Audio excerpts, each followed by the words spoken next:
Welcome to the Brant and Sherry Oddcast, sponsored by America's Christian Credit Union. To order Brant's latest book, Life is Hard, God is Good, Let's Dance, or to find out more about the show, go to BrantHansen.com. Greetings to you and welcome. If you are new to the show, to describe it for you, this show, my name's Brant, by the way, and Sherry's here too. I've heard it described, people say it's very goofy and very meaningful.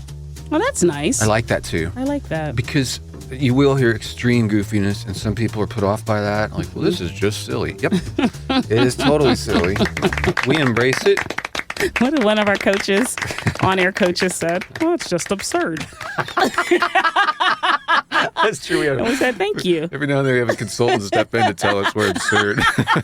And then he leaves. Thank you. How much do we owe you, sir, for that? But also, hopefully, there's a lot of meaningful stuff, too. So it's a mix, because we feel like that's life, too, right? Mm-hmm. If you don't mind, let me tell you what passion really is. If you don't mind. Because I'm a words nerd, you know that? But if you go back to the old, actually, it's late Latin, but it comes from a root word. You know what the root word means? Anyone? You know what it means? I do not know. It means suffering. Ooh, well, okay, that makes sense, I guess. Right, the passion of the Christ. Of Christ. Yes. Like that's what passion meant, but endurance is the other word, like enduring.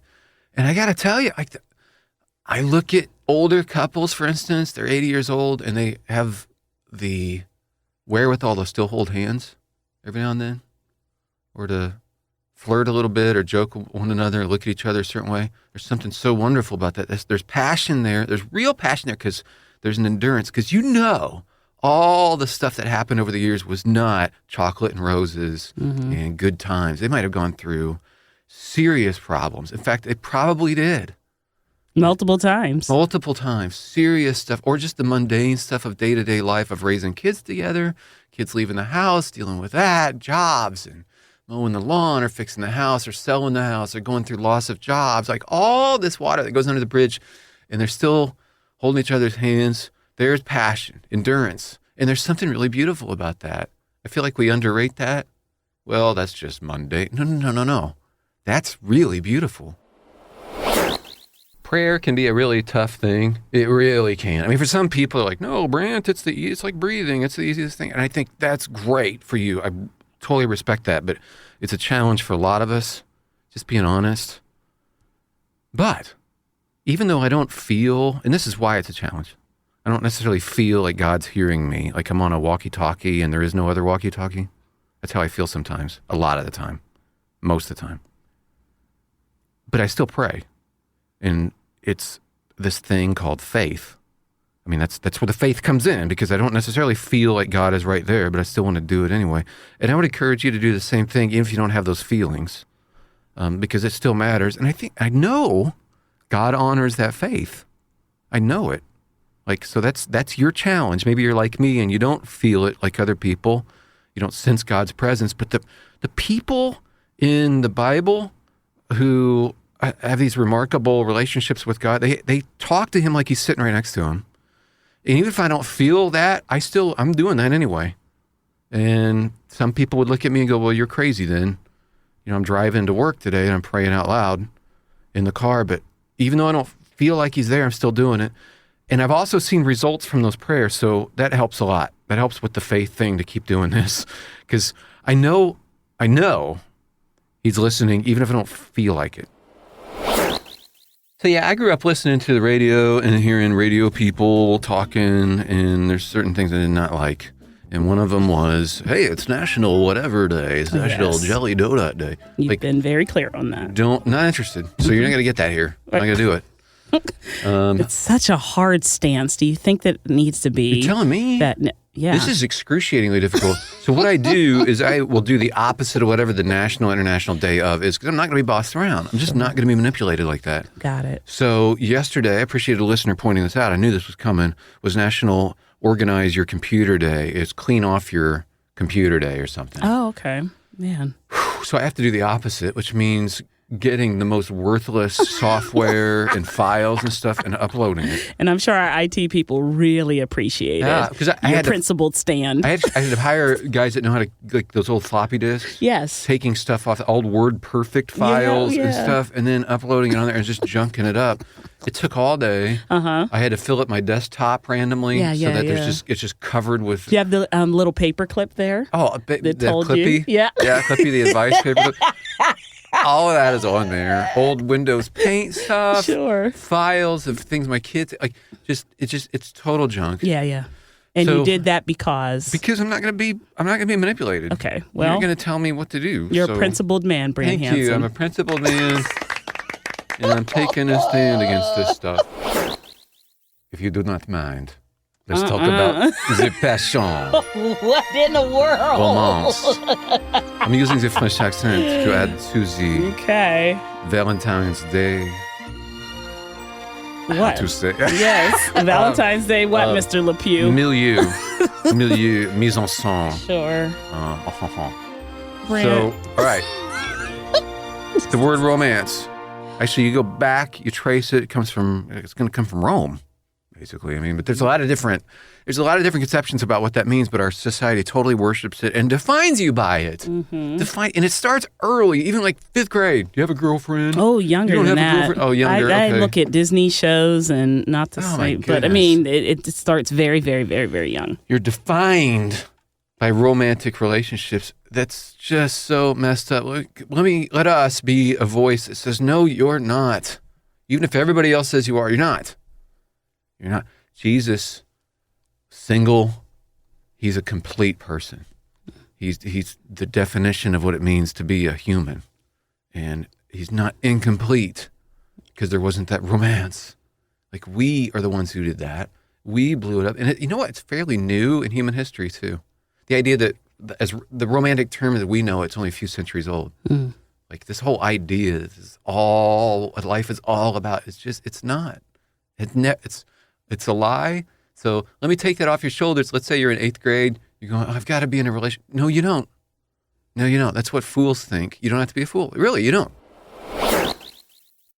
So one of our sponsors, I think you're really going to like them, America's Christian Credit Union. And I appreciate them because they sponsor the podcast, but also we bank with them and love it. Yeah. They offer some really great rates on stuff. It's just all the usual banking stuff you can take advantage of. And they use the money for good things. It's a not-for-profit thing. So it's not just some mega corporation that's off doing who knows what with your money. You're like, I don't want to do that. So thank you. And if you go to this link when you sign up, they even have an interest-bearing checking account right now you might be interested in. You got like 4% on a checking account. But you just go to americaschristiancu.com/Brant. And it helps our podcast, too, if you do that link, americaschristiancu.com/Brant. Hey, since it's Valentine's Day, little reminder, the movie The Notebook, based on the Nicholas Sparks novel, I should let you know, before I act like I know what I'm talking about, I haven't seen the movie, and I also haven't read the book.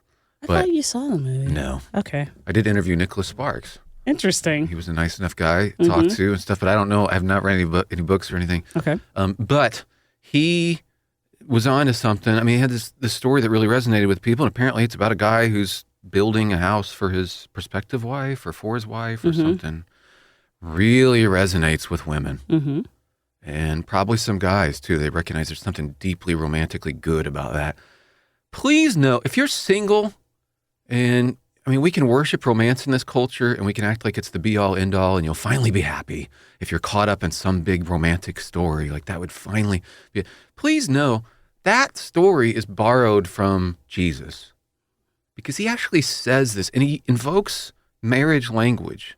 Like, marriage is just a symbol of what our relationship with God is going to be like. It's a beautiful symbol. It's so profound. It's hard to even imagine that it could just be a symbol. But it's a symbol of something so beautiful. And he actually said, I'm going to go prepare a place for you, which was part of the whole marriage culture back in the day when Jesus was speaking. The prospective groom would pick his bride, offer a price for her, say, I'm going to give you this, and would you be betrothed to me? And then he would go prepare a place. And that's exactly what Jesus was doing. And he said, I'm going to go make a place for you. I'm going to build a place. All this to say, there's a whole lot we could say about that, except that if you are not caught up in an earthly romantic story, like The Notebook or the dream scenario, which is most people, by the way, please know that if you're in a relationship with God, if you want to be, you are caught up in a big story, bigger and more lasting. In fact, the other stories are just a shadow of this story. You are caught up in the biggest romantic story of all time, whether you realize it or not. So you should probably realize it. You are. If you ever want to reach us, if you do, I mean, you might want to someday, 855-90-BRANT. Yep. Is phone number. 855-90-BRANT. Hi, Brant and Sherry. This is Rebecca. I was thinking, like you guys do your honorary PhDs during graduation season, you should do honorary Olympic medals. And I would like to give myself an honorary Olympic medal for procrastination and also for being late. So that's mine. Anyway, hope to hear other people's honorary Olympic medals soon. All right, bye. Love that. That's very nice, and I would rival her for that, actually. You would. The procrastination and the, not so much procrastination, but the lateness, absolutely. That'd be a battle for the podium. And you can imagine when they're playing the anthem, the podium's empty, and they're like, what? Okay, where are they? Where are they? Okay. I'm on my way. Rebecca and Sherry are on their way. They just texted. They're almost to the podium. So, yeah, I love this idea. So think about this for yourself. What, if we can give you an honorary Olympic gold medal or medal, like what would you like it for? Mm-hmm.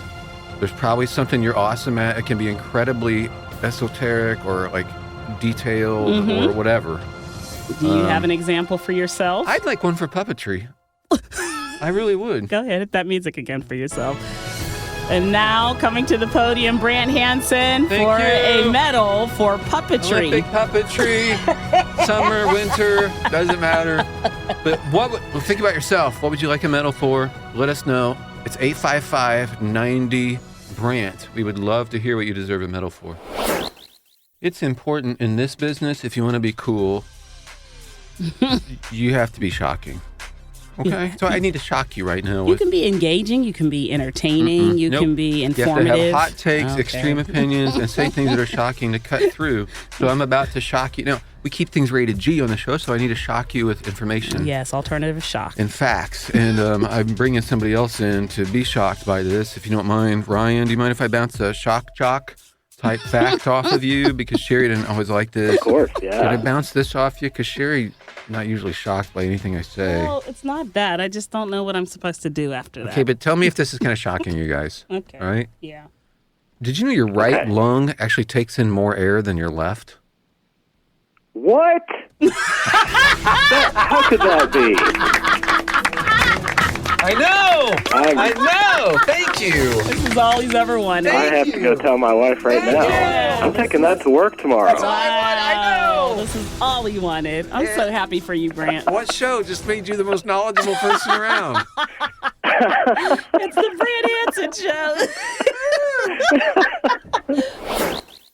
Thinking about this because it's Valentine's Day. You know how this is. The relationships and romance comes up and stuff. We happen to know from demographic data and listener information that we get, most people listening to us right now are single. But there's this thing in church culture that's kind of like, well, marriage is the thing. I mean, come on. And then, if you can't get married for some reason, we'll still try to shoehorn you in here. But, like, it's true. Yes, it is. There was this old class. I remember my old church growing up. They had an adults class, and I always remember this. It was called Pairs and Spares. Oh, my goodness. I guess because it rhymed. Well, isn't that terrible? That's awful. Pairs and spares. Yeah, I remember that. But Man. That's not how the Bible handles it. If anything, it's the opposite. Yeah, Which is so weird because our whole culture is all about defining your very identity based on your romantic life. It's all about that. And then here's Jesus living a single life. And here's Paul writing and saying it's better to remain single if you can. So that's in a culture that was all about family. So it was even more countercultural then. But it lifts up the single life. And it honors single people And it honors married people. And as we said before, it suggests and implies more than that we're all supposed to be here together, that we're not all going towards one thing, towards marriage. We're all supposed to be here, single, married, all together. Bingo. I love that. Again, very countercultural because it doesn't define you by your romantic life. And I love that. It's important not to nitpick. If you use a business, don't just find things to complain about. Possibly related story. This lady in California rented a car. She hadn't even left the area. A dashboard light came on the car she rented. And she pulled over and called the car rental company. And they told her it was just a problem with the light, so keep going. Yeah. She did, and then the car wasn't accelerating properly. And so she called them again. They said, look, there's nothing wrong with it. Just keep going. You'll be fine. She made it a few miles worse, and she pulled over again, called in. They're like, look, the car is fine. Just go. And then a trucker stopped and told her, hey, your car's on fire. And all her belongings were burned up. Oh, no. With the car. Yeah, that's tough. And then she was shocked. A week later, the rental company called and said she owed them $2,400 because she hasn't returned the car. Oh, but it caught on fire. So now she's complaining about this. Like, I don't like your customer service. I just feel like, and I'm like, I see. Nobody's perfect. Nobody's perfect.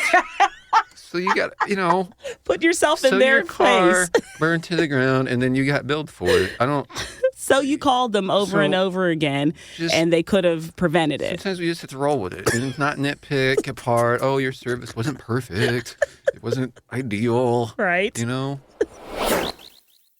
about relationships a lot on this Valentine's Day. You know how sometimes you have a belief and then you see a news story that just confirms it and you have to tell everybody about it? Okay. Because it just confirms every bias that you have. You have to share it. Sure. Like, that's what I thought. I just found this, and I'm not making this up. It says, popular people aren't as good in relationships as unpopular people. Oh, dear. It uses the term. It said the study finds that popular people may attract other people, but they have less satisfaction and commitment in relationships than, and they actually use the term, what you want is a socially awkward person. Socially awkward people are better for long-term relationships. They're more helpful. They tend to be the kind of people that you want to keep around. They're more committed and happier. And why has this study made the Brant Hansen show? Because I filter out anything that doesn't already affirm everything that I wanted to believe. But I've said that. Find yourself a socially awkward person. Yeah, I've said it. You have said it. And it's been confirmed with science, apparently. I don't know who the social scientists were that did this. In fact, I don't even believe it's a science, okay? But I'm going with it. Totally going with it. We know it's weird, but please bear with us because it's awesome. Too. Weird and awesome. Both. Our show. Our show. Yeah. But we do these sci-fi questions. Imagine you're on an alien planet and they make you a deal. Elizabeth, imagine this. You're on a sci-fi planet and they sit down at a card table with you, these aliens, and they offer you a deal, a $10,000 gift card to the Cheesecake Factory on Earth in exchange for one IQ point. It's Elizabeth, right? Yes, it is. That's a permanent loss of a little bit of intelligence. Slight dip. Slight, yeah. But a $10,000 Cheesecake Factory gift card with no expiration. No expiration. I think I have to keep my IQ point. Oh, wow, Elizabeth. Yeah. $10,000. No, they're talking. Hang on a second. Oh, wait a minute. They're discussing. Okay. Yeah, they can do. Okay. All right. They've come back. They added a zero to the Cheesecake Factory gift card. It's now $100,000. This could feed you guys. And you know how extensive the menu is. I want to say that. Yeah.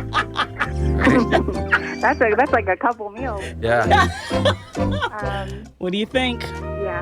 Okay. She's going to take it. All right. Zero got me. Yes. Way to hold out. Yeah. Good job. If they'd offered me $10 out of it out of here. Just a little dumber. A $10,000 gift certificate or gift card to the Cheesecake Factory in exchange for one IQ point. So you'll just be slightly less intelligent the rest of your life. Just a tad. But it's a $10,000 gift card. I don't think anybody's going to notice, so I'll take the gift card. Go over the gift card. Right. They might notice. Just a little bit. Once you've had some turtle cheesecake, you won't care either way. Yeah. You can judge me all you want. Yeah, That cheesecake's good. Yep. That's how I You feel. judge me all you want. but I look at the This food. body is only temporary. Yeah. Look at the food on this fork that I have. Slightly less intelligent for the rest of your life. I feel like that happens continually anyway. I have 4 kids. So, Oh, yeah. So you kind of feel the points bleeding away. Yeah. Little by little. Yeah. Might as well have some cheesecake. So this would feed the No. kids. This would feed the kids. Yes, it would. so do you take faster for the rest of our lives? Yeah, I think I take it. She's taking it. it. Yeah. It's really a trade-off. That's fantastic. Yeah, I think that's great. Okay, what if it was 10 IQ points? It's gonna No, I don't think that would Oh, be worth okay. it. Okay. All right. That's- Good call. Yeah. I guess- That's a difference maker. Yeah. Not quite as quick on the draw.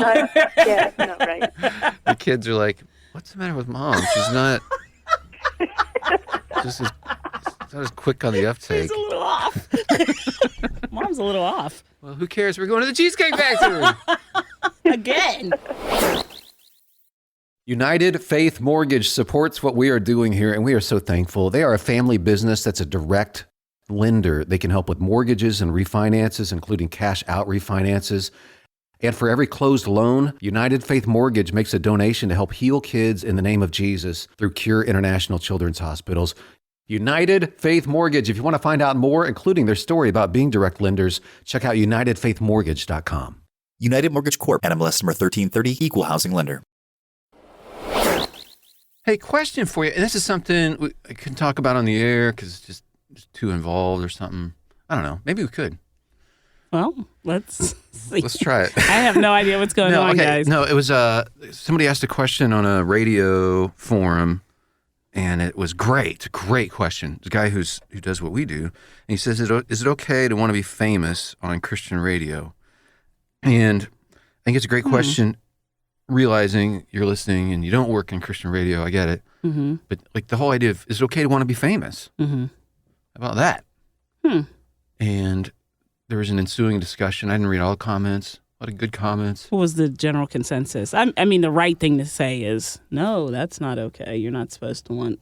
Well, the general consensus is it is okay because, we're all in this business and we should That want to was be the general famous. I think so. I got Really? that. Okay. Yeah, I always like when people do the thing where you're going to pretend like it's not about you wanting to be famous, but you're going to make Jesus famous, like he needs more.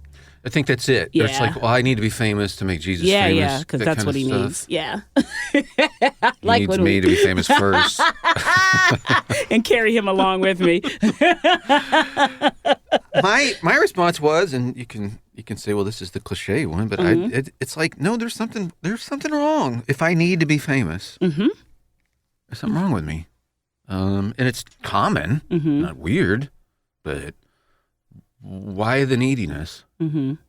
Really, where is that coming from? And why would I need to be famous? And somebody commented after I did it, so, well, I'm sure Brant wants to be famous because he wants his books to be famous, and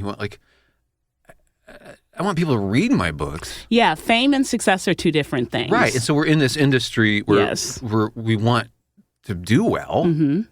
I want to write a good book that matters, and hopefully it has a lot of influence. And I also said, nobody's pure of motive. There's always something of me in everything. Yeah. I get that. But I don't think it's healthy to just want to be famous or to even say, yeah, you should want fame. Like, why? Where is that neediness coming from? And the other caution that I throw up for people, if they're like, no, it's good. When's the finish line on that? Because fame is very relative. You might be famous in your classroom as a teacher. You have extreme influence with those 30 people or 20 people. So if you have 300, 3,000, 30,000, now are you famous? 300,000, 3 million, 30 million? Is that enough? Because the people who have 30 million aren't content. Well, yeah, that's what I would say is if you look at people, and again, we do what we do, right? And so for me personally, quote unquote fame or whatever that may entail is just a necessary evil of the success of what I enjoy doing If we and want what to do I think it well, I'm good at. Yes. People will probably know because you're in mass media. Yes. Right. And so that comes along with it. It's not something, believe it or not, that I chase. But if you look at people who have it, this would be my question. Does anybody actually, when you get down to it, you take the top 10, 15, 20 people that we've seen over the last couple of decades who have it, do they look happy? Do their lives look happy? It doesn't. So we know that that's not something, not only is it not something that gives happiness or joy, it's something that steals it. And so you see these people who have fought. I think it was Jennifer Aniston, fought to be that, get there, and now it's like, I just want my privacy. Now you regress because you hate it. Well, so it's a treadmill, yes, and it doesn't end. Yeah, and it's hard to get off because now that's your thing, and there's no finish line, and it's very self-incriminating too because you're always wondering, why don't I have more? Yeah, my goodness. I've actually had this discussion too. In case you're thinking this, I don't think this is a good rejoinder if you want to jump in and go, well, Brant. But I've had people say this when I talk about attention and needing attention. It's easy for you to say you've already got attention. Yeah. And they talk like that too. They say they always do. They always do. Anybody disagrees? Well.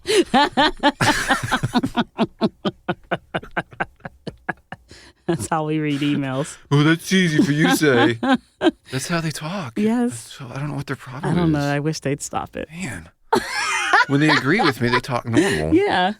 Anyway, I've actually heard that from people. But actually, wouldn't it be somebody who has some measure of it that you would want to go, okay, he might have some insight into this? Yeah. For example, Solomon.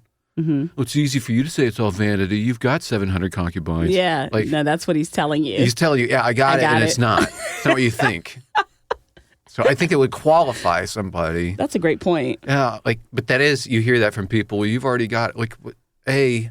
Again, it doesn't end, and I'm level Z celebrity. Yes. Not even grade D. No. What do they call it? Z-list? Yes, we're all the way down to the last letter. But I know enough, and then knowing people who are up a little further, and those people, this is an unending self-incrimination treadmill. It is. And why would you want to? And again, Solomon does say it's vanity. It's vanity. So it doesn't make any sense. And I really think it goes back to, I think that we all have a desire for attention and a desire for affirmation. I don't think that stops with, someone who does what we do.